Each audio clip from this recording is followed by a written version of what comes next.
Beneath all of Plankton's theatrics, what really exists is a desperate need to feel like he's enough. I don't think it's a coincidence that Plankton's so tiny. His size also reflects how small, fragile, and overlooked he feels inside. And that feeling follows him everywhere. He doesn't say it outright, but if you pay attention, there are signs. For example, his wife, Karen, is a computer that he himself created and turned into his partner. And that honestly says a lot.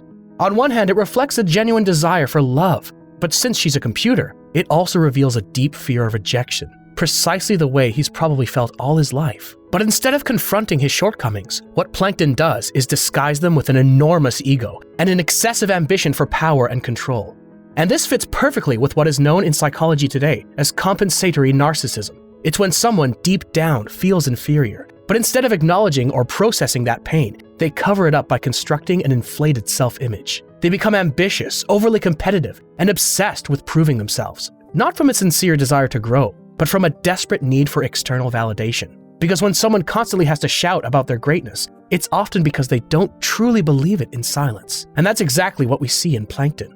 Moreover, he doesn't want to build something of his own. What he wants is to take from Mr. Krabs what he believes he himself is missing: success and recognition. His ego shatters with a single comparison. And if Mr. Krabs is successful and he isn't, that, in Plankton's mind, confirms that he's worthless and not enough. And that fear hurts so much that Plankton needs the other to fail. Because if the other one loses, then he, even if for a moment, can feel like he's on top. That's why his true plan is to dominate and enslave everyone, to have absolute control, because he's been building up that resentment for years. Years of feeling inferior, of living in someone else's shadow, and all that pain, poorly managed, turned into a need for power and respect. Even if it has to come through fear, because when someone feels like they'll never be loved, at the very least, they want to be feared. And that's another way we can see Plankton, as the reflection of that pain, of not feeling like enough, and of the twisted, destructive way we compensate.